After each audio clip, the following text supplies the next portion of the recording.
بسم اللہ الرحمن الرحیم۔ شروع کرتی ہوں اللہ کے نام سے جو بڑا مہربان اور نہایت رحم کرنے والا ہے۔ حضرت ابو موسیٰ رضی اللہ تعالیٰ عنہ فرماتے ہیں، رسول اللہ صلی اللہ علیہ وآلہ وسلم نے خود ہمیں اپنے اسماء گرامی بیان کیے، ان میں سے کئی ہم کو یاد رہے اور کئی بھول گئے۔ آپ نے فرمایا، میں محمد صلی اللہ علیہ وآلہ وسلم ہوں، میں احمد صلی اللہ علیہ وآلہ وسلم ہوں، اور میں مکفی صلی اللہ علیہ وآلہ وسلم، حاشر صلی اللہ علیہ وآلہ وسلم، نبی التوبہ والملحمہ ہوں۔ المستدرک حاکم، حدیث نمبر 4185۔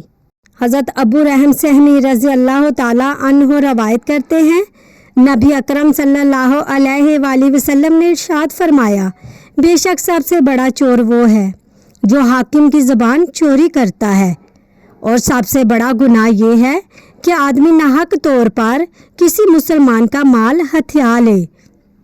اور نیکیوں میں یہ چیز بھی شامل ہے کہ بیمار کی عیادت کی جائے، اور اس کی عیادت کی تکمیل میں یہ بات شامل ہے کہ تم اپنا ہاتھ اس پر رکھو اور تم اس سے دریافت کرو کہ وہ کیسا ہے۔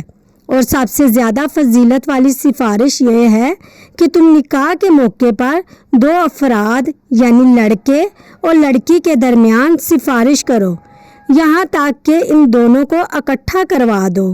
اور پہلے کے انبیاء کا لباس شلوار ہے، اور سب موقع پر یہ دعا مستجاب ہوتی ہے، وہ چھینک ہے۔ مجمع الزاویہ، حدیث نمبر 6922۔